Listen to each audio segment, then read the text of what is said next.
천우희 의원님의 질문 하나 드리고 넘어가겠습니다. 네, 그 감독님하고는 이제 한공주에서 두 번 작품을 하셨는데 한공주에서 연기하신 이제 캐릭터는 좀 이렇게 내면적으로 굉장히 좀 이렇게 무너져 내리고 그리고 이제 뭐 어떻게든 다시 또 딛고 일어서려는 어떤 그런 노력을 하는 인물이고 이번 영화에서는 좀 외적으로 내면적으로 이제 비슷한 어떤 느낌은 있지만 그래도 외적으로 보기에는 굉장히 좀 파괴적인 어떤 그런 느낌이 있는 인물인데요. 좀 연기를 하시면서 좀 감독님하고 어떤 작업을 하시면서 이전에 했던 작품과 이번 영화에 어떻게 좀 뭔가 좀 다루셨다거나 아니면 이제 뭐 감독님하고의 작품을 하실 때 어떤 그 느낌이나 어떤 작업의 어떤 결과 뭐 이런 네. 일단 감독님과의 작업을 그러니까 제가 같이 했던 기존의 감독님과 두 번째 작업은 감독님이 처음이세요. 그러다 보니까 저도 어떨지 기대를 많이 했었는데 감독님이 저는 가장 강점이라고 생각하는 건 한결같은 모습이시거든요. 한공수 때도 물론 한공수가 26회차 정도밖에 안 됐었어요. 물론 그때는 정말 정신없이 찍었고 너무 뭐랄까 준비할 시간도 부족한 데 뭐 현장에서 얘기할 시간도 부족한 채 막 몰아가면서 찍었었는데 이번에는 물론 뭐 예산도 더 크고 촬영 기간도 더 길었지만 감독님의 현장에서의 모습이나 아니면 준비했던 모습이라든지 아니면은 배우들한테 대하는 자세가 벌써 그 한공주가 5년 전이죠. 똑같았었어요. 근데 이제 그거를 연기하는 거에 있어서는 캐릭터적으로 너무 제가 정반대다 보니까 이것들을 해결해 나가는 것은 제 몫인 거고 그것을 또 담아주시는 건 감독님 연출자의 몫이다 보니까 그냥 저는 제가 느껴지는 대로 할 뿐이고 감독님이 좀 길잡이가 되어주는 그런 느낌이었는데 감독님은 사실 말씀이 잘 없으세요.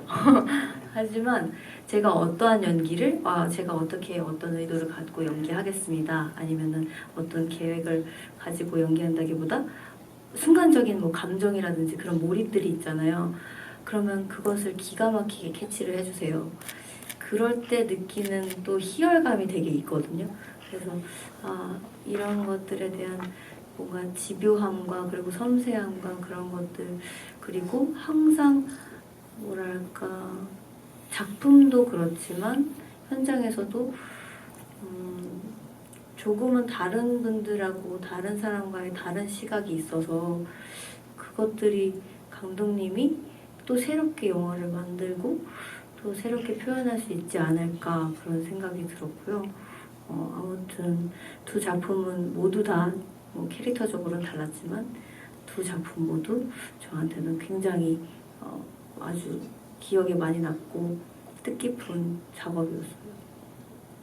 감독님은 두 번 이제 장편 영화를 같이 하셨는데 어떠셨나요? 보통 그 관객분들 입장에서 이제 영화를 보고 천우희 씨 이제 영화를 보게 되면 하나 이제 또 꼽는 어떤 영화의 어떤 연기라는 게 있잖아요. 그러면 이제 한공주가 항상 들어가게 되고 또 이번 영화 역시도 아마 많은 분들이 오랫동안 아마 얘기를 하실 것 같아요. 그 두 영화의 어떤 또 작업을 하셨는데 이전과 지금 어떤 천우희 배우에 대해서 말씀을 해주신다면. 주거니 받거니 네, 훈훈하네요. 근데 저는 천우희 배우의 최대 강점이 뭐냐? 저는 그런 생각이 됐어요. 이번 영화를 하면서 천우희는 그 어떤 배우가 와도 그 어떤 감독하고 작업을 해도 주눅들지 않고 긴장하지 않고 자기 걸 다 하겠다라는 생각이 제일 먼저 들었어요. 작업을 하면서. 그래서 얘가 해외로도 좀 나갔으면 좋겠다라는 생각도 들고 외국의 감독들하고도 한번 해봤으면 좋겠다는 생각도 들었어요. 그리고 이번 작업을 하면서 제일 좋았던 거는 우리 현장이 이제 여러분들께서 영화를 보셔서 아시겠지만 녹록지 않은 현장이었거든요. 근데 제일 좋았던 것 중에 하나가 배우들과의 어떤 호흡이었던 것 같아요. 그리고 천우희 배우도 이야기를 했지만 제가 굉장히 살갑거나 말이 많거나 하지는 않아요. 오늘 같은 경우에는 좀 말이 많은 편인데 그 현장에서나 이렇게 보면은 이제 뭐 이렇게 그렇게 살가운 사람은 못 듣는데 우리 배우들이 항상 그 어떤 뭐 다른 거 없이 그냥 영화 쪽으로만 이야기를 해도 이 시나리오와 이 영화에 대한 굉장한 지지가 있었기 때문에 이 영화가 무사히 오늘처럼 여러분들하고 같이 뭐 관람할 수 있지 않았나라는 생각이 들었고 한 5년이라는 시간이 지났죠. 한공주를 하고 이제 천우희 배우는 그 사이에 이제 또 여러 작품들을 했고 예전과 다른 게 있다라고 하면은 이제 더 많이 성숙해졌고 그리고 나이도 먹었으니까 이제 뭐 좀 뭐랄까요 이제 심지어는 이제 저한테 가끔 문자를 이제 밤에 보내더라고요. 그러니까 뭐 어떤 모습을 봤는지는 모르겠는데 그냥 딱 그 감독님 힘내세요 뭐 이렇게 문자를 보내면은 나 힘세 이 녀석아 뭐 이러고 그냥 이렇게 주고받거니 했던 우리가 이제는 좀 여유도 있구나 하고 현장에서도 항상 분명 어렵고 힘든 순간들이 꽤 많았을 텐데 유연하게 웃으면서 넘기는 모습을 보면서 그게 아마 두 번째 작업이라서 아마 더 그랬을 수도 있겠구나라는 생각에 저는 굉장히 좋았던 것 같습니다. 이렇게 같은 감독 또 배우분이 작업하는 거를 뭐 이렇게 관객 입장에서도 계속 이렇게 보게 되는 것도 영화를 보는 데 있어서 굉장히 좀 즐거움이라고 생각이 듭니다. 네, 다음 질문하십시오. 예, 맨 앞에 계십니다. 이 영화 너무 재밌게 봤고요. 생각할 거리 던져주셔서 감사합니다. 그리고 그 천우희 배우님은 등장하실 때마다 제가 수위 막혀갖고 굉장히 연기를 인상적으로 봤습니다. 질문은 그 절단 씬이 몇 차례 나오고 이제 맨 끝에 이순신 장군 그 동상도 머리가 절단된 장면이 나오는데 제가 봤을 때 제 느낌으로는 잠시 관객들이 그 절단된 면이라든가 이런 걸 좀 찬찬히 좀 볼 수 있는 짧지만 그 시간을 좀 주시는 것 같거든요. 그거를 다 뭐 팔 절단, 사람 머리 절단된 거, 이순신 동상 절단된 게 이게 다 어떤 관객들로 하여금 다그 노골적으로 다 보게 하시는데 어떤 다 공통된 어떤 의도가 있으신지 궁금합니다.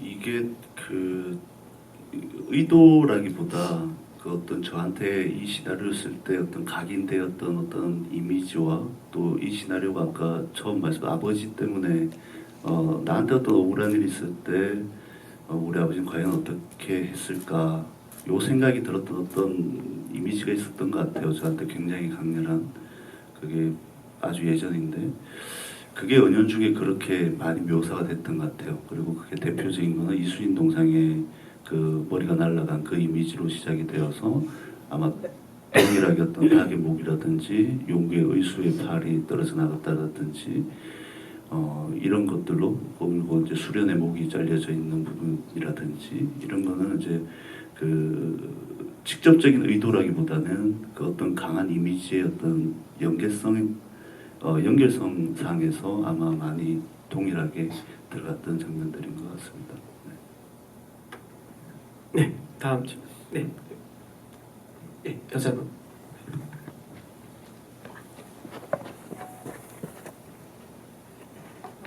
제가 사실은 중국에서 몇 년 있었는데 조선족 분들이랑 같이 있었던 경우가 굉장히 많았거든요. 그래서 천우희 배우님 너무 리얼한 조선족 연기 굉장히 놀랐었고요. 네, 실제로 하얼빈이나 연변이나 사투리가 많이 다르거든요. 그래서 그 되게 세심하게 하신 건 굉장히 놀랐었습니다. 그리고 제가 궁금한 게 중간에 그 구명이가 그 연화를 붙잡아가지고 테이프로 묶어놓고 그 발톱을 주사놓는데 정말 굉장히 무서웠거든요. 근데 저는 그게 무슨 취재인지 아니면 도약인지 궁금했는데 다음에 연화가 움직이더라고요. 그래서 그 주사하는 장면이 정확히 어떤 의미였는지가 매우 궁금하고 또 명예가 그 연화를 죽이려고 했던 것 같은데 갑자기 그 신부의 센터가 남자를 대신 죽이고 그를 떠난 것에 대한 정확한 의도가 뭔지 사실 해석이 좀 궁금합니다.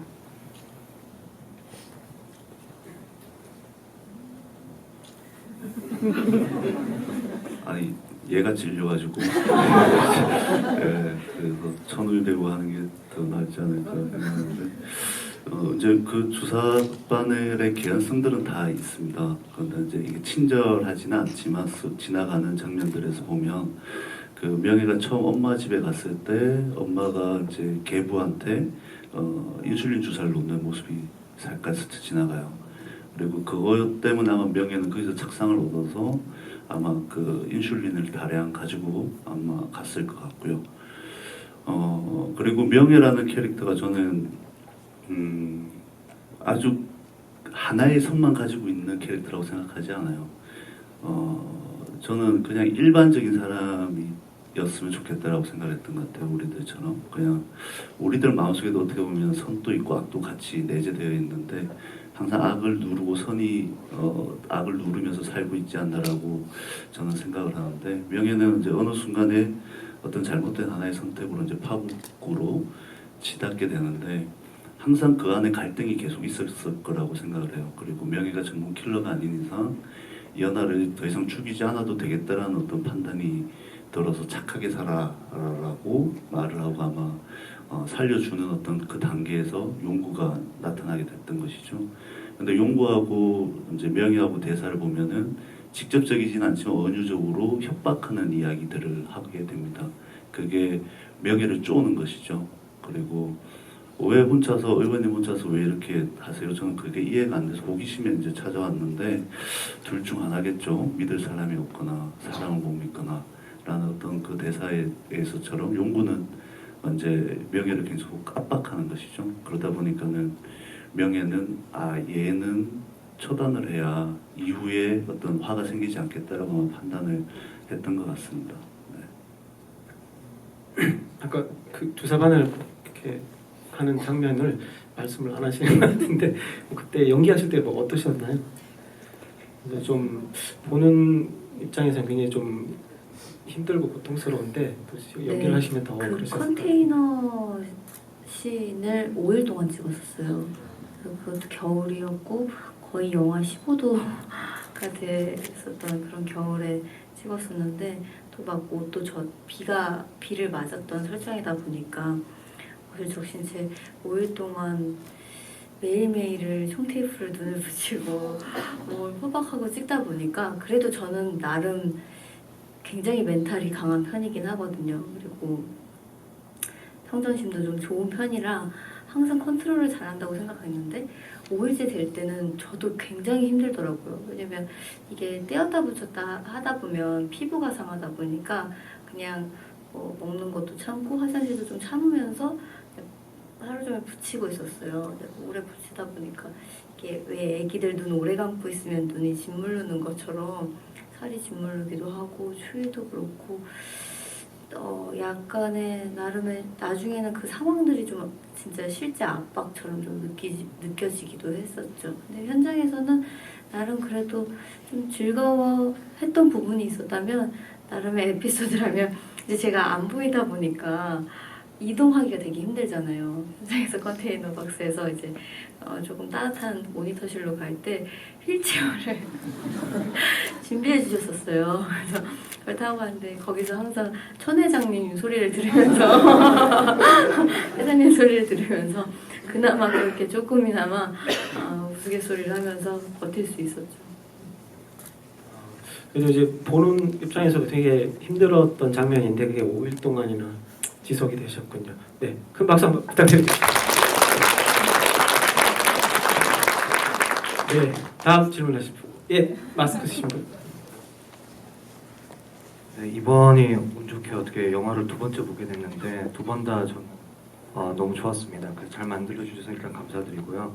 감독님께는 이게 그 항공주 때에 비해서 이제 보다 큰 자본, 큰 규모의 영화였잖아요. 그래서 이런 영화를 만드실 때 전작에 비해서 뭐 다른 부담감은 없으셨는지, 그리고 부담감이 연출에 어떻게 반영이 됐는지 혼자 스스로 이제 반추해 본다면 어떠신지 먼저 궁금하고요.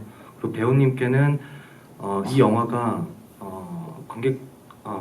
관객들에게 어떻게 전달이 됐으면 좋겠는지, 관객들이 이 영화를 보고 어떤 생각을 했으면 좋겠는지 궁금하고, 마지막으로 만약에 천우희 배우님께서 중식과 명예 둘 중에 한 사람을 연기해야 된다면 누구를 연기하고 싶으신지 궁금합니다.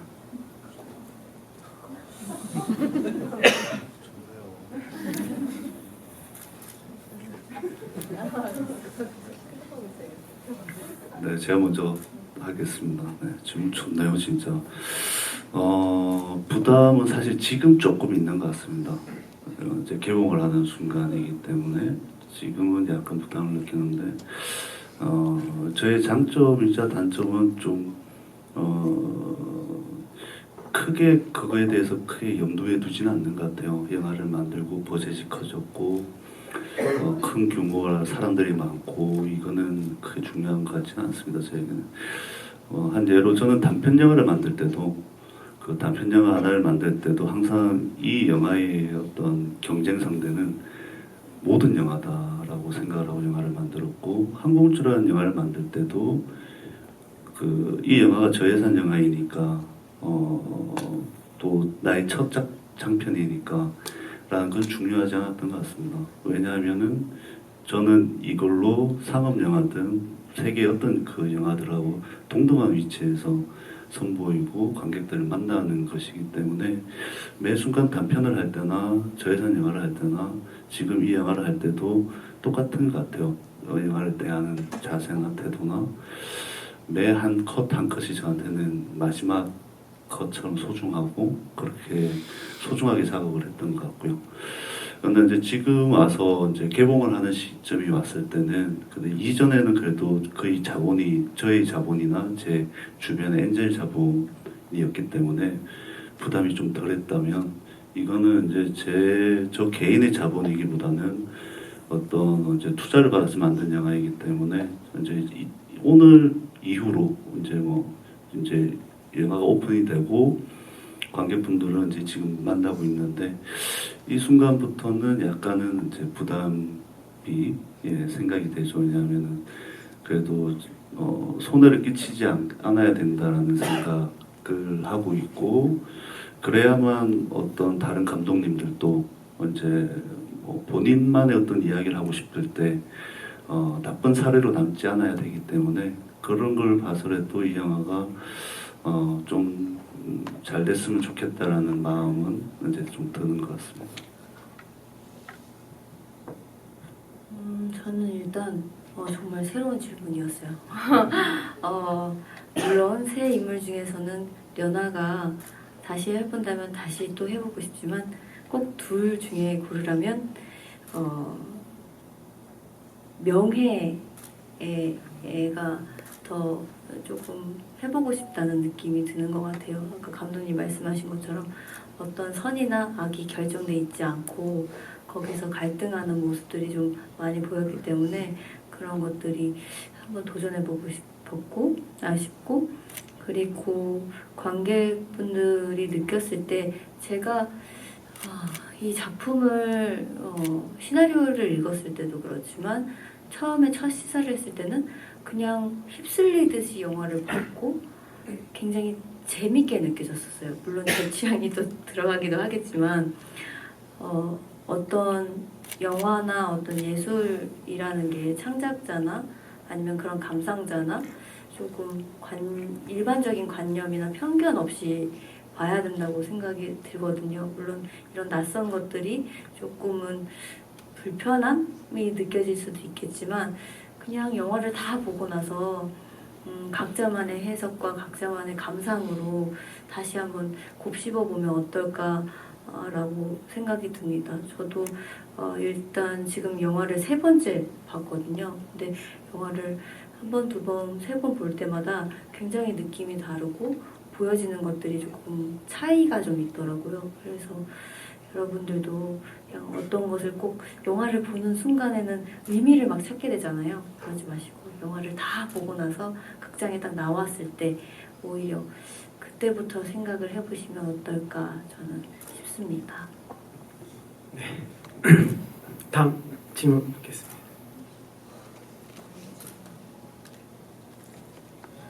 예, 우선 영화 잘 봤고요. 저 개인적으로 제가 전에 했던 일, 지방을 위해서 정치부 기자를 한 적이 있어서 이제 저 명예의 직업에 대해서 좀 유심히 보긴 했는데 도의원에서 도지사 후보에 출마를 한다는 게 아주 불가능한 경우는 아닙니다만 사실 굉장히 어려운 일이거든요. 그러니까 도의원에서 도지사로 가는 이런 발상 이제 어떻게 생각을 하시게 된 건지. 네, 말씀 주신 게 맞아요. 실제로 자료 조사를 할 때도 딱 한 사례가 있었어요. 장관까지 하셨던 분이 자기 고향에 돌아가서 시의원을 하다가 시장 선거에 나갔는데 떨어진 어떤 사례가 있다라는 이야기는 제가 이제 실제 취재하면서 이제 그 이야기를 한번 들었는데, 사실 현실에서 완전 불가능한 이야기는 아닌데 왜 명예가 명예의 캐릭터 초반에 이제 최 의원의 입을 통해서 이제 설명을 들었다 보면 굉장한 인지도와 어떤 많은 사람의 굉장히 호감을 느끼는 인물인데, 왜 국회의원이 바로 되지 않고 도의원이 됐느냐?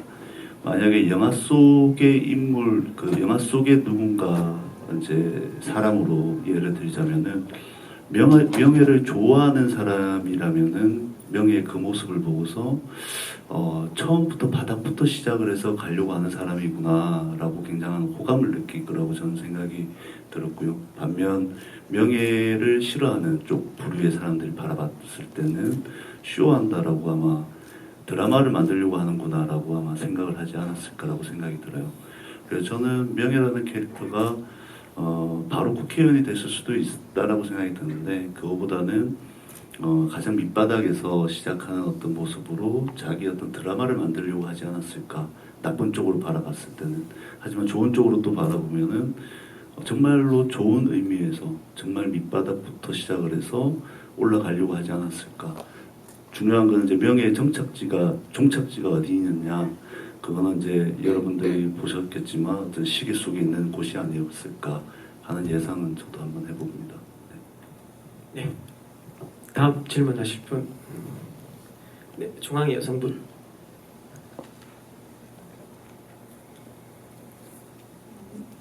안녕하세요. 영화 너무 잘 봤습니다.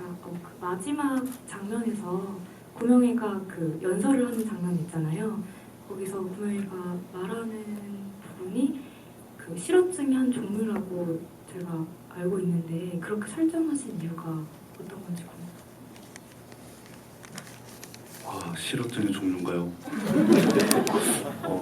굉장히 새로운 또 느낌인 것 같습니다. 거기에 보면 프롬프트에 보면 한글이 나오잖아요. 한글이 나오는데 우리가 알아들을 수 없는 말을 하고 있잖아요. 그게 이제 원래 방언이다라는 설정이었습니다.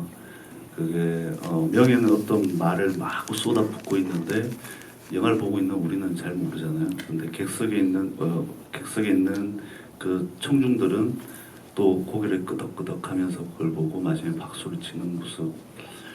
이 장면 때문에 어떻게 보면 이 영화를 또 구상한 것도 일부분은 있습니다. 그리고 이 엔딩 장면이 오래전부터 그 엔딩으로 자리를 잡고 있었고요. 그런 생각에 그 장면을 넣었던 것 같아요. 그러니까 나는 혹시 저 객석에 있는 사람이 아닐까라는 생각을 했던 것 같아요. 누군가를 맹목적으로 지지하고 응원하고 있지는 않은가.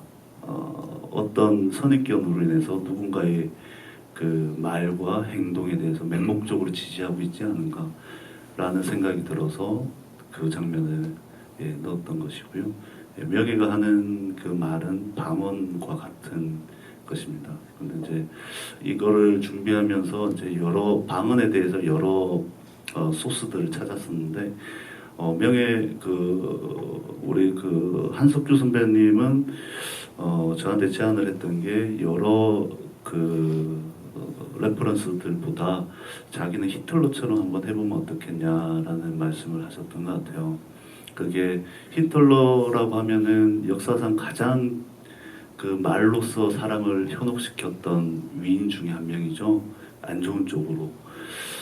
그래서 그런 쪽으로 한번 아이디어를 내셔가지고 선배님이 직접 준비를 해가지고 오셔가지고, 실제로 처음에 할 때는 약간 제2 외국어로 독일어를 하신 사람들은 저거 독일어 아닌가요? 라고 이야기를 할 정도였어요. 우리 믹싱 기사님도 독일어를 전공하셔가지고 본인이 독일어 같은 거는 뺐더라고요.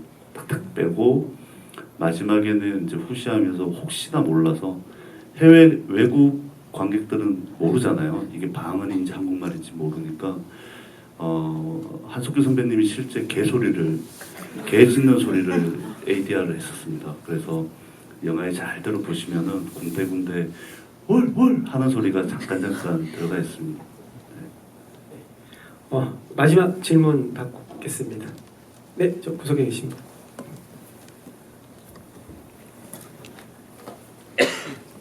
네, 저는 영화를 보면서 궁금한 거 몇 가지가 있어서 질문을 드리려고 하는데요.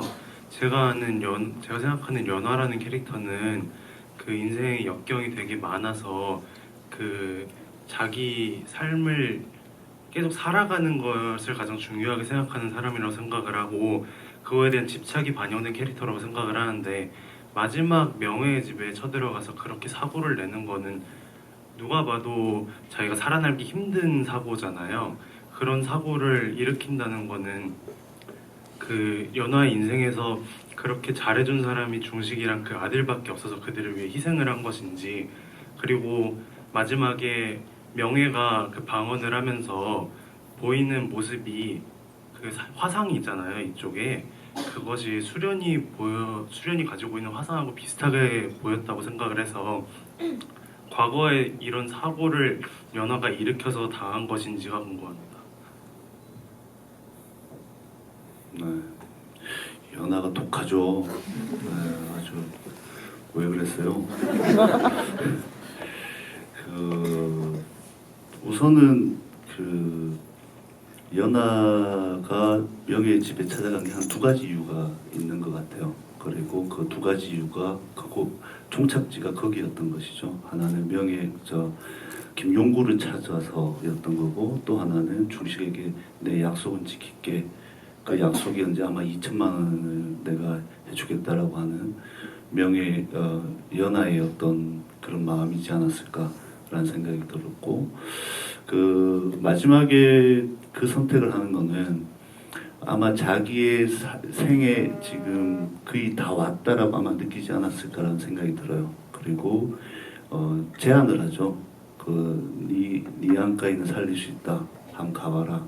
라고 또 그 전에 대사에 보면 그 냄새에 대한 이야기를 하잖아요. 그러면서 명예에게 제안을 하면서 또 본인의 생이 이제 거의 다 됐다라는 어떤 느낌 때문에 그런 제안을 하면서 거기서 터뜨리지 않았을까라고 생각이 들었고요. 그리고 얼굴도 실제 거기서 이제 유추해 보면은 명예는 이제 그 연하 때문에 그 얼굴에 화상을 입지 않았을까라는 생각이 들고, 그 모습이 아마 수련과도 매치가 되는 부분이기는 합니다. 네. 네, 좀 이게 관객분들 궁금한 점들이 많은데 시간이 이제 다들 좀 아쉽네요. 네, 마지막으로 이제 두 분 이제 좀 마지막 인사말 전달하고 마치도록 하겠습니다. 네. 네, 오늘 이렇게 GV 시간 가질 수 있어서 너무 감사했고요. 오늘 새로운 질문들과 신선한 질문들 너무 감사했습니다. 영화를 너무 잘 봐주신 것 같아서. 그리고 어떠실지 모르겠지만 이 영화를 보고 저는 그 생각이 들었거든요. 보자마자 또 봐야 되겠다 생각이 들었는데 여기 계신 여러분들도 엔창알람을 하시면서 새로운 내용들을 또 찾으시면 또 나름 재미가 있지 않을까라는 생각이 듭니다. 오늘 이렇게 늦었는데 시간 내주셔서 너무 감사드리고요. 네, 조심히 돌아가세요. 감사합니다.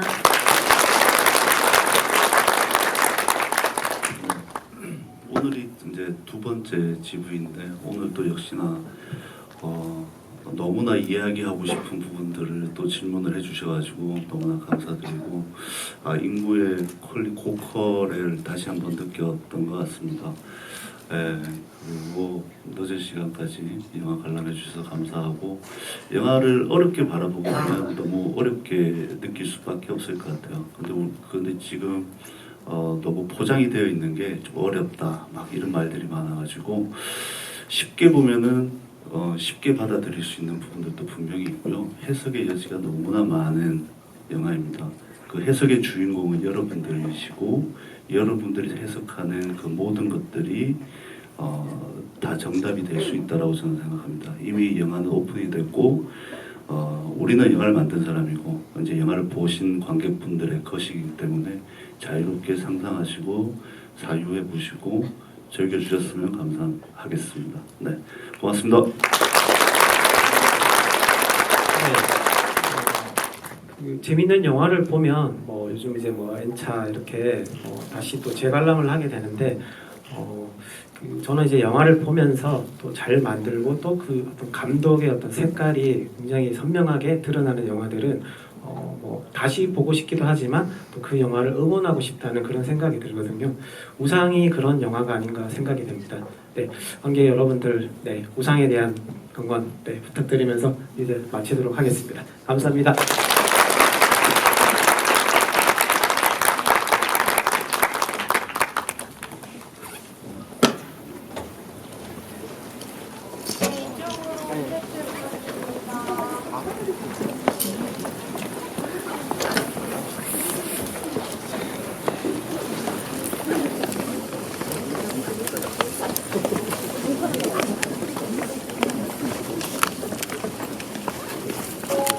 네.